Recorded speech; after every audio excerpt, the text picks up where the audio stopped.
Oui. à la soirée annuelle des 60 ans de la DTR. Alors une salle qui s'appelle Électrique. Ouais, un peu comme éclectique ton blog. Oui, oui, mais c'est électrique. Bah, mon blog aussi est électrique. Oh. Et alors c'est au pavillon des expositions à la porte de Versailles, un endroit où on n'a jamais l'habitude de venir, c'est extraordinaire Ah ouais, quand même. je ne connaissais pas du tout une salle comme ça. Ben voilà un thème d'innovation. Hein, voilà. On détourne un objet de son Usage habituel. oui, ou de sa vocation, et hop, on en fait une soirée, salle de réception. Ça devient un nouveau lieu avec vue sur la Tour Eiffel. Ben voilà, ben voilà. Alors justement, quand on parlait d'innovation, on a parlé de pas mal d'innovation mobile, on a parlé d'innovation avec plus de proximité avec le consommateur, on a parlé Oui. de durable, d'écologie, de collaboratif. Qu'est-ce qui t'a marqué, à part la blague Carambar qui a été nominée plusieurs fois? Bah écoute, plutôt que de te dire qu'est-ce qui m'a marqué, moi je préférerais réfléchir un peu sur qu'est-ce que c'est que l'innovation. Ouais. Parce que l'innovation, c'est quoi? C'est de la créativité, donc de l'inédit, au service d'une cause qui peut être une marque, une institution, etc. Et donc, il y a innovation quand, en fait, on se démarque de ce qui se passait tout à l'heure. Et j'ai été très frappé par l'exposé de Gilles Babinet. Alors, est-ce que c'est lui qui parlait du x10 ou c'est Google? C'était Google. Oui, bon. Pour, qui Oui. veulent en fait, quand il faut une innovation, c'est que ça passe x10 par rapport au auparavant. Voilà, alors, bon, mais Gilles Babinet aussi a été très intéressant pour le champion du numérique. Mais le x10 de Google, ils sont dans le vrai parce que innover à la marge, c'est-à-dire améliorer un peu les caractéristiques, etc., changer la calandre de la voiture. On ne fait pas de rupture, on va rester... Non, ça sert à rien. Enfin, ça sert, mais c'est la stratégie de l'obsolescence quelque part. Par contre, changer carrément, hein, comme a pu faire Steve Jobs, etc., ça c'est bien. Et l'innovation, souvent, il ne faut pas imaginer que ce soit très compliqué. Il faut en fait libérer tous tes senseurs qui sont dans la tête, qui te formatent pour dire bon, ben, je vais améliorer un petit peu, mais l'idée c'est d'améliorer beaucoup et de changer pratiquement. Penser différemment. Ne Voilà. pas partir du produit, mais partir peut-être du besoin et se dire ben, mon client il a telle problématique, au lieu de faire ça comme ça, si je me remettais à la place et je reprendrais d'une feuille blanche, et quelle est la problématique? Je pense que Steve Jobs, comme tu l'as dit, est parti là-dessus. Oui. Quel est le produit idéal que voudrait le client? Exactement. Enfin, non, les clients, ils savent pas quel est le produit idéal. Il faut d'abord leur proposer, et après ils disent oui, j'achète ou j'achète pas. Je veux dire, par exemple, une innovation qui a changé mon comportement, Ouais. c'est le bracelet Nike, Ah, le fuel. le Fuel. Alors, je l'ai pas parce qu'il est en panne en ce moment, mais bon, dans l'idée, c'est quoi? C'est que tous les jours, en fait, tous les jours, il enregistre ta consommation d'énergie, si je puis dire, traduite on sait pas trop quoi, en fuel band. Bon, ben, très bien. Mais je me suis fixé un objectif quotidien que j'ai déterminé en fonction de mon poids, de ma taille et de quoi encore mon poids, ma taille, Il y a un certain nombre de critères en tout cas. voilà. Et j'ai comparé par rapport à tous les gens qui avaient les mêmes caractéristiques que moi. Ouais. Donc je me suis fixé une moyenne, je ne veux pas être le champion du monde du truc, ni le nul, donc je me suis fixé une moyenne. Et tous les jours, je regarde en permanence mon compteur. Enfin, et ton classement par rapport aux autres? Non, non, Non. pour l'instant je reste... parce que, encore une fois, je ne veux pas être champion du monde du marathon. Et qu'est-ce qui se passe? C'est que quand je rentre le soir, par exemple à la maison, en transport en commun, en métro, eh bien si j'ai pas eu mon objectif de la journée, parce que je sais bien que chez moi, même si je tourne en rond des fois, je ferai pas les 10 km. Bon. Et donc, je descends, soit je prends pas le métro, je rentre à pied, soit je descends quelques stations avant pour finir ma journée. Et ça me rassure, oui, ça me motive, et ça change vraiment le comportement.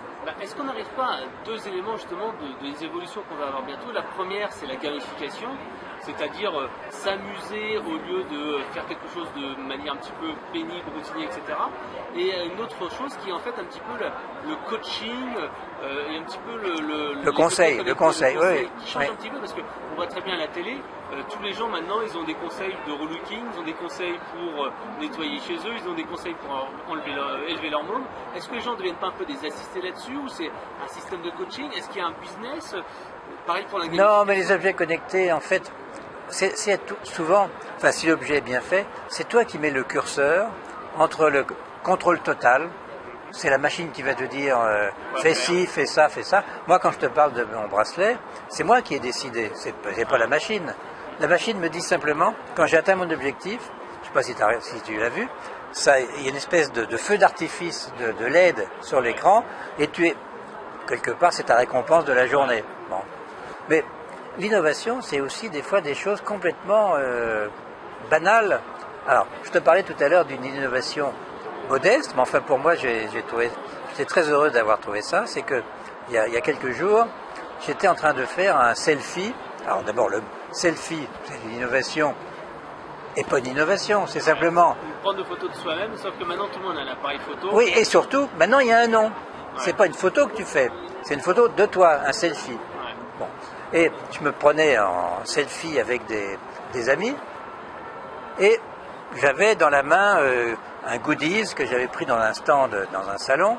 C'était un appareil... Enfin, une machine, le mot est très fort, c'était une petite bouteille pour faire des bulles. Et donc, j'ai fait des bulles en prenant les photos. Et donc, j'ai inventé... Bon, c'est pas le fil à couper le beurre, c'est pas la loi de la relativité restreinte ou générale, peu importe, c'est le selfie bulle. Maintenant, tu te prends en photo en faisant des bulles. Ah. Et c'est très beau sur la photo, c'est très beau, puis en plus, ça change à chaque fois, parce que les bulles, elles sont jamais les mêmes, comme tu sais. Justement, est-ce que la gamification, l'amusement, comme tu l'as fait avec ton selfie bulle, ne va pas arriver dans le quotidien? Par exemple, c'est ce que je suis en train de me dire, de plus en plus, en fait, tu as des tâches routinières. Qui n'imagine pas qu'un jour, dans une usine, tu n'auras pas en fait un compteur avec des tâches un petit peu à faire, en appuyant sur des boutons, pour un petit peu faire la mécanique que tu vas faire maintenant. Ou alors au bureau, où tu te dis, tu auras tant de tickets à traiter quand tu es au SAV, tant d'appels à faire, avec un scoring. Est-ce que notre quotidien va arriver là-dessus, sur donc une motivation non plus pas seulement par l'argent, mais par la récompense en fait? Alors, je vais te dire, tu connais Confucius? Oui. Bon, il y a 2000 ans, il a trouvé l'astuce, bien avant nous. Il a dit, si tu travailles en étant motivé, c'est comme si toute ta vie tu ne travailleras pas. Ça c'est vrai. Bon, donc si tu travailles dans la bonne humeur, enfin ça veut dire quoi? Ça veut dire que dans ta boîte, il faut qu'il y ait une espèce de magie et que les gens aient envie de venir bosser ensemble, s'amusent. Plus tu t'amuses, plus tu travailles. Souviens-toi, au départ des ordinateurs, il y avait les Tetris, les machins. Alors, tu avais deux types de managers. Il y avait ceux qui disaient, mais enfin, vous prenez sur votre temps de travail, arrêtez tout ça. Bon. Et l'autre type de manager, dont j'étais d'ailleurs, qui se disait, ils sont géniaux parce qu'ils vont augmenter leur expertise sur leur ordi. Ouais, ils vont échanger les bonnes pratiques, ça va mettre de l'émulation dans l'entreprise et finalement les gens vont être plus efficaces. Ben oui, puis de toute façon, puis au bout d'un moment ils en auront marre, puis voilà, ils vont s'arrêter. Ouais, tout à fait. Et justement, on a vu la motivation, s'il y a une vidéo du RSA qui indique, pas le revenu minimum, le RSA, qui disait en fait que la motivation, au-delà d'un certain montant d'argent, je crois que c'était 2500 $ ou je ne sais quoi, par jour, tu veux dire? Par jour? Non, pas par jour, par mois. C'était plus motivant en fait. Au niveau d'un certain moment, évidemment. Plus ça, c'est les relations interpersonnelles, c'est la richesse. Puis sur ton ego, il faut que tu sois, qu'on te récompense, non pas forcément avec du fric, mais avec des postes, avec des missions, avec des... Alors toi qui as été manager et qui as géré des équipes pendant très longtemps, est-ce que tu as 2-3 conseils justement pour bien manager une équipe? C'est les remercier de temps en temps, les récompenser, les prendre en one-to-one. À chaque fois, bien sûr, chaque personne est un peu différente. Il y a 4-5 types de personnes, ceux qui veulent des récompenses, ceux qui veulent de l'argent, etc. Écoute, quels étaient tes bons conseils en tant que manager? Alors, ce n'était pas des conseils que je vais te donner, mais plutôt des comportements. Ouais. Moi, j'avais une agence, j'avais à peu près une cinquantaine de personnes, étalées sur 3 étages, plus le rez-de-chaussée.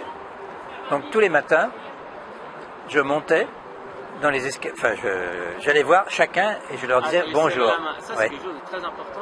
Pas forcément serrer la main, mais dire bonjour, qu'est-ce que tu fais, t'en es où, simplement ça. Enfin, les gens existaient. Mais oui. Et un jour, tiens-toi bien. Tu l'as pas fait? Si. Je montais l'escalier et je vois quelqu'un, une jeune femme, qui descendait l'escalier. Et je lui dis, mais est-ce que vous cherchez quelque chose? Parce que je ne la connaissais pas. Elle me dit, Non, mais je travaille ici. Ah, Et je ne l'avais pas embauché, c'est quelqu'un de l'équipe qui l'avait embauché. Et là, je me suis dit, là, il y a un cap. C'est que ma délégation, enfin, mon pouvoir de déléguer fonctionne. ouais, les gens se deviennent autonomes. Et que je rencontre cette personne. Alors, j'aurais dû lui dire, moi aussi, je travaille ici. Mais bon, j'y ai pas pensé sur le moment. Donc, voilà C'est la première chose. un premier Aller voir les conseil. gens, Oui. mettre du relationnel, ça c'est essentiel. Alors, par rapport à l'augmentation, je peux te dire, chaque fois que j'augmentais mes collaborateurs, ça se passait mal. Parce que c'est jamais assez, ou c'est... Ouais. Bon, non. Mais, voilà. Alors, aussi, tous les ans, quand les années étaient prospères, j'emmenais toute l'agence, alors je ne sais pas si tu vois, 40 ou 50 personnes à New York, ou à Istanbul, à Marrakech, etc., tout frais payé pendant un grand week-end, Ah ouais. et ça a créé Ça une... crée de l'émulation, ça Oui, remotive les gens. c'était Régulièrement, c'est extraordinaire. important comme ça de remettre Pas un non coup de régulièrement, boost. là tous les ans quand Tous même. les ans. Mais ça coûtait bonbon, mais bon, cet argent il l'avait mérité, donc voilà. Ça donne un coup de boost après, tu sens tout de suite que les gens... Puis les souvenirs, je te dis pas, bon, Ah, ça c'est important. bah oui. Et justement, comme tu disais, pour l'argent, est-ce que tu as des manières de gérer ça, justement, les gens qui se plaignent? Est-ce que tu préférais augmenter les gens ou dire je peux faire un effort, mais ceci, cela, ou tu t'es trouvé après un autre échange, genre un poste plus intéressant, une mission, un challenge, ou voulais faire Ben moi, autre chose? quand quelqu'un me demandait une augmentation, je lui disais, tu veux combien? Et il me répondait. Et si je pensais que c'était trop, je lui dis, écoute, c'est trop, mais je te le donne quand même. Ah, Mais si dans 3 mois, le résultat n'est pas à la hauteur, je te vire. non, tu dis vraiment ça? Oh, mais c'est une sacrée pression, là. Non, il veut mériter un gros salaire. Bah, très bien, mais il faut qu'il fasse les efforts qui vont avec. Et alors, comment ça fonctionnait dans ces cas-là? Et bien, tous mettaient à surmultiplier et méritaient le salaire qu'ils avaient demandé. Ah ouais, Ben oui. waouh! Ah ouais, parce que pour eux, c'est un challenge et c'est mériter un peu ta confiance quelque part. Bah, c'est-à-dire qu'ils demandent, mais il faut qu'ils donnent la Ouais, contrepartie. c'est normal parce qu'il faut générer de la valeur pour payer Ouais. le salaire. Est-ce que tu as un dernier conseil pour motiver les employés? Ah, bon là, on quitte un peu l'innovation. Alors, qu'est-ce que j'avais comme conseil pour Un motiver? conseil innovant. Ah oui, oh là, mais écoute... Quelque chose qui a surpris tes salariés, qui a fait un coup de boost une fois. Je sais que parfois, faire une déco, je sais que dans Bah, les salariés, exactement. ouvrir la déco de Bah, l'entreprise, exactement. ça permet de booster tout de suite. Bah exactement, dans ce que je faisais très régulièrement, 4-5 fois par an, je faisais des expositions d'œuvres d'art dans l'agence. Autrement dit, d'abord c'était beau, des sculptures, des tableaux. Ensuite, on invitait tous nos clients qui voyaient les... Bon. Sculpture. Troisièmement, ils devaient ranger leur bureau. Ah, Bon. Et ça, ils étaient fiers de montrer leur agence à leurs parents, à leurs amis, à leurs petites amies, etc. Et même des fois, je faisais venir un orchestre. Enfin bon. Donc, de temps en temps, je changeais un peu la routine. pas forcément la déco, mais là, je mettais des œuvres au mur et c'était pas mal. D'accord. Bah, merci pour toutes ces infos. Quelles sont tes dernières actus en tant que chef chez Kawa éditorial pour les nombreux Ah, on livres sort qui beaucoup de sortent? bouquins. Quelles Non, vont être les prochaines sorties?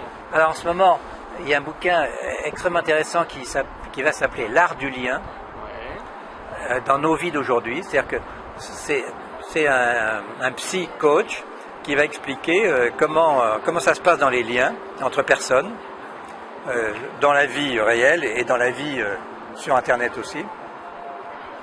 Il y a un bouquin qui est préparé extrêmement intéressant, c'est quand le Big Data fait son cinéma. C'est-à-dire qu'on va analyser une douzaine de films parus il y a 10 ans, et aujourd'hui, c'est exactement ce qu'on voit avec le Big Data, enfin, et l'Internet de manière générale. Très intéressant. Un autre bouquin qui va s'appeler L'art et la communication font-ils bon ménage? Voilà. Qu'est-ce qu'on a en préparation dans les tiroirs aussi? Un bouquin sur l'identité de marque. Et un bouquin que votre serviteur vient de terminer Et j'ai mis le point final cette semaine que j'ai écrit avec une amie qui s'appelle Marion Ciarli, qui va s'appeler Psycho et neuromarketing, avec un sous-titre La manipulation douce. Oula. Bon bah j'ai hâte de voir ce bouquin-là. Non, tu vas te faire manipuler, hein, Frédéric, si tu continues. Bon, Mais doucement, doucement. Tiens-moi au courant, on en parlera parce que je suis un gros fan de Robert Cialdini. C'est pas vrai. Alors, bon, dans le bouquin, justement, puisque tu es fan de Cialdini, et d'ailleurs, c'est rare les gens qui sont fans de Cialdini, tu sais, j'ai découvert un truc absolument incroyable, c'est que Amazon utilise tous les pouvoirs. T'as lu ma note, toi. La recommandation, oui. La rareté, le stock, le sport gratuit et tout et tout. Ouais, ils sont extrêmement forts dans ce domaine. Oui, mais c'est de la manipulation douce, hein, puisque ça, c'est pas une contrainte. Voilà. Ok, bah merci Henri. Je t'en prie, si on veut en Frédéric. savoir plus sur toi, et donc c'est les éditions Kawa déjà pour. Oui. Bon, on fait Google. Hein. Et puis on va sur ton blog Éclectique. Éclectique, oui, mais et si on parlait marketing, c'est surtout celui-là qui intéresse les marketeurs. Oui. Bah merci pour tout, et à bientôt. Bah salut.